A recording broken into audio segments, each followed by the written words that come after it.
Praise the Lord. இன்றைக்கான தேவ வார்த்தை அப்போஸ்தலர் 16:31. கர்த்தராகிய இயேசு கிறிஸ்துவை விசுவாசி, அப்பொழுது நீயும் உன் வீட்டாரும் ரட்சிக்கப்படுவீர்கள். ஆம் பிரியமானவர்களே, பவுலும் சீலாவும் சிறையில் அடைக்கப்பட்டார்கள்.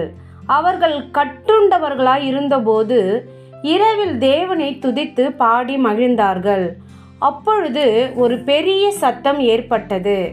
சிறையின் கதவுகள் திறந்தன, சங்கிலிகள் அவிழ்ந்தன.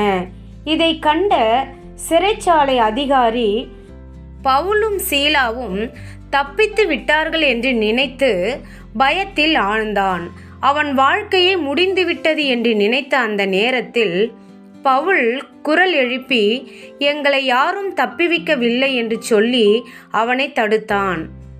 அந்த சிறைச்சாலை அதிகாரி நடுங்கி வந்து பவுலும் சீலாவையும் நோக்கி, நான் ரட்சிக்கப்பட என்ன செய்ய வேண்டும் என்று கேட்டான்.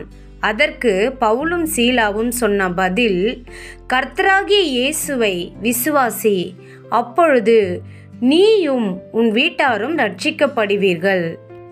அந்த இரவிலேயே அவனும் அவன் குடும்பமும் இயேசுவை ஏற்றுக்கொண்டார்கள். அவர்களுடைய வாழ்க்கை முற்றிலும் மாறியது.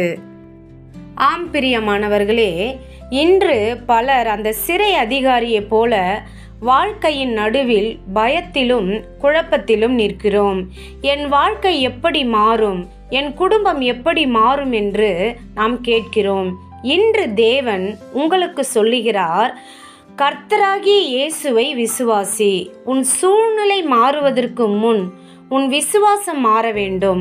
உன் கதவுகள் திறப்பதற்கு முன் உன் இருதயம் திறக்கப்பட வேண்டும். சங்கிலிகள் உடைவதற்கு முன் சந்தேகங்கள் உடைய வேண்டும் என்று நீ இன்று இயேசுவை முழுமையாக விசுவாசித்தால் அது உன்னையே மாற்றாது, உன் வீட்டை மாற்றும். உன் குடும்பத்தில் சமாதானம் வரும். உன் வாழ்க்கைக்கு புதிய திசை கிடைக்கும். சிறை போல இருந்த உன் நிலைமை சாட்சியாக மாறும். ஆமேன்.